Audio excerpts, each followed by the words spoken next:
নমস্কার, আমি রাজ। শিশুকলা কেন্দ্র ডান্স টিউটোরিয়াল চ্যানেলে আপনাদের স্বাগত। খুবই গুরুত্বপূর্ণ একটা ইনফরমেশন দেওয়ার জন্য, এক ধরনের ব্যাড নিউজ বলতে পারেন। আমার এই ভিডিওটা বানানোর মূল উদ্দেশ্য, আমি কিছুদিন আগে আমার চ্যানেলে একটি ভিডিও বানিয়েছিলাম। এই ভিডিওটি 3টে গুড নিউজ আপনাদেরকে দিয়েছিলাম। সেখানে আমি ছাত্র যুব উৎসব এবছর অনুষ্ঠিত হতে চলেছে, জেলাভিত্তিক যে কম্পিটিশনগুলো 10, 11, 12ই জানুয়ারি সরকারের তরফ থেকে পিডিএফ ফাইল সমস্ত জেলা দপ্তরগুলোকে পাঠিয়ে দেওয়া হয়েছিল। সেখান থেকে আমি কালেক্ট করেছি, সমস্ত ডকুমেন্টস আমার কাছে রয়েছে। উৎসব যে হচ্ছে জেলা ছাত্র যুব উৎসব, এখানে কম্পিটিশন কমপ্লিট হয়ে যাওয়ার পরে রাজ্য লেভেলে হতো। তো সেটা আমি খুব ফলো করে বড় করে আমার চ্যানেলে আমি ডিসকাস করেছিলাম যে কিভাবে আপনারা অ্যাপ্লাই করতে পারবেন, কোথায় গিয়ে অ্যাপ্লাই করতে হবে, কোথায় যোগাযোগ করতে হবে, কত থেকে কত বছর এজ রয়েছে, কি কি এখানে ইভেন্ট রয়েছে, নাচ গান আঁকা আবৃত্তি নাটক, নাচের ভাগ রয়েছে, গানের ভাগ রয়েছে, সমস্ত কিছু আমি আমার ওই ভিডিওটিতে শো করেছিলাম। পুরো শিডিউলটা আমি দিয়ে দিয়েছিলাম। কিন্তু দুর্ভাগ্য এটাই, এরকম বড় লেভেলের একটা সরকারি অনুষ্ঠান হঠাৎ করেই বন্ধ হয়ে যায়। কিভাবে বন্ধ হয় আমার জানা নেই। আজ আমি যখন ভিডিওটা বানাচ্ছি 10 তারিখ ভিডিও আমি শ্যুট করছি, টাইম দেখুন 12টা 25।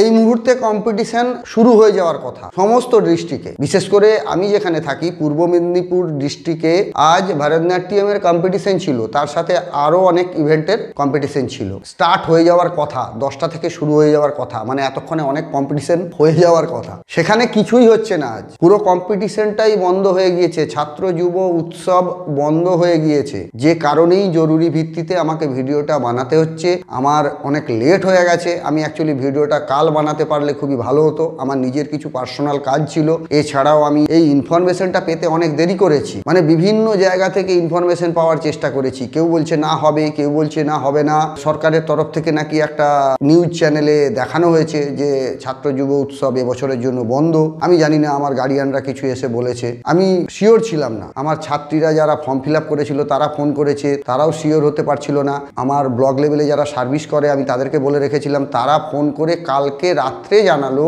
যে হ্যাঁ ছাত্র যুব উৎসব বন্ধ হয়ে যাচ্ছে।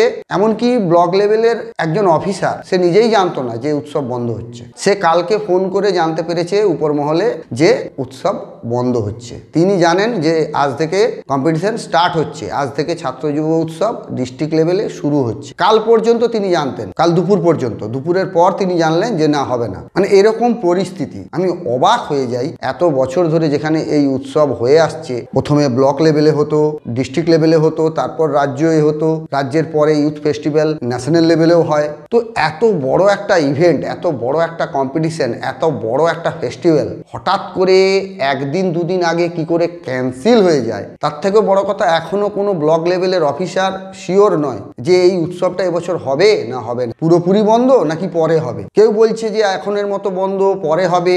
কেউ বলছে না পুরোপুরি বন্ধ। আমাদের ডিস্ট্রিক্টে যে ফান্ড দেওয়া হয়েছিল ছাত্র যুব উৎসব কম্পিটিশন করার জন্য, সেই ফান্ডও সরকার ব্যাক নিয়ে নিয়েছে। ট্রেজারি থেকে পুরো টাকা নিয়ে নিয়েছে, ব্যাকে ট্রান্সফার করে নিয়েছে। আবার প্রোগ্রাম পুরোপুরি বন্ধ। বিভিন্ন জন বিভিন্ন রকম কথা বলছে। আমি মানে অবাক হয়ে যাই, কি করে এভাবে হতে পারে। একটা সরকারি লেভেলের এত বড় কম্পিটিশন ছাত্র যুব উৎসব, যেখানে 15 থেকে 40 বছর পর্যন্ত ছেলেমেয়েরা এখানে পার্টিসিপেট করে, ছাত্ররা, গুরুরা, খুব বড় একটা অনুষ্ঠান। আমি এর আগেও গিয়েছি সল্টলেক স্টেডিয়ামে রাজ্য লেভেলে কম্পিটিশনে আমার স্টুডেন্টকে নিয়ে। সেই অনুষ্ঠান পুরো শিডিউল আসার পরে, ফর্ম ফিল আপ হয়ে যাওয়ার পরে বন্ধ হয়ে যায় কি করে। তার থেকেও বড় কথা, যারা ব্লক লেভেলে গিয়ে কষ্ট করে ফর্ম ফিল আপ করেছে, তাদেরকে একটা মিনিমাম ব্লক লেভেল থেকে কোনো অফিসার, কোনো স্টাফ ফোন করে জানায়নি যে কম্পিটিশন এবছর হচ্ছে না, বন্ধ হয়ে গিয়েছে। আমরা টিচাররা এদিক ওদিক দিয়ে জানতে পেরে আমাদের স্টুডেন্টকে দিয়ে ফোন করিয়েছি ব্লকে। ফোন করার পর তারা বলেছেন যে হ্যাঁ এবছর বন্ধ হয়েছে, এখন হচ্ছে না, পরে জানানো হবে হলে। এরকম হয় কোনোদিন?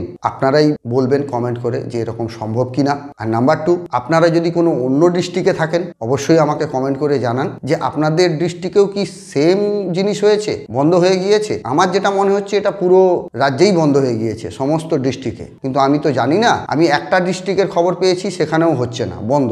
একই ঘোষণা যে বছরের জন্য ছাত্র যুব উৎসব বন্ধ। আমার দর্শকরা যারা রয়েছেন অন্যান্য জেলাতে রয়েছেন, তারা একটু আমাকে জানাবেন কমেন্ট করে যে আপনাদের জেলাতেও একই প্রবলেম কিনা। সব থেকে বড় কথা, যে স্টুডেন্টগুলো পড়াশুনোর ক্ষতি করে, প্রত্যেকের টাইমের দাম রয়েছে, টাইম নষ্ট করে, তাদের সাথে একটা করে গার্ডিয়ান, তারা তাদের কাজ ফাঁক করে ব্লকে গিয়ে 2 ঘন্টা নষ্ট করে নাম জমা দিয়ে এলো, তাদের সময়ের কোনো দাম নেই? তাদের যে নাচের প্রতি ভালোবাসা, গানের প্রতি ভালোবাসা, সংস্কৃতির প্রতি যে ভালোবাসা, তার কোনো দাম নেই? এদেরকে নিরাশ করতে আপনাদের কষ্ট লাগলো না, বাঁধলো না? এরা কষ্ট পেল না? 15 দিন ধরে এরা প্র্যাকটিস করছে। আমার স্টুডেন্টরাই তো ভারতনাট্যম কম্পিটিশনে যাবে বলে 15 দিন ধরে প্র্যাকটিস করছে, দিন রাত। তাদের কষ্টের কোনো দাম নেই? তাদের প্র্যাকটিসের কোনো দাম নেই? তাদের সময়ের কোনো দাম নেই? এগুলো আপনারা ভাববেন না? 2 দিন আগে আমরা জানতে পারবো যে কম্পিটিশন বন্ধ, ছাত্র যুব উৎসব বন্ধ। এভাবে হয়? একটা সরকারি প্রোগ্রাম বন্ধ করা যায়? এই বলে আজকের মতো এই ভিডিওটিকে এখানেই শেষ করছি। কোনো টিউটোরিয়াল আজ দিতে পারলাম না, তার জন্য ক্ষমা করবেন। এটা জরুরি ভিত্তিতে বানানো দরকার ছিল, আজকেই আমাকে আপলোড করতে হবে। আমি কালকে আপলোড করতে পারলে ভালো হতো, কিন্তু করতে পারলাম না, দুঃখিত তার জন্য। তবে আজকের মতো বিদায় দিন, দেখা হবে আবার পরবর্তী ভিডিওতে। ধন্যবাদ।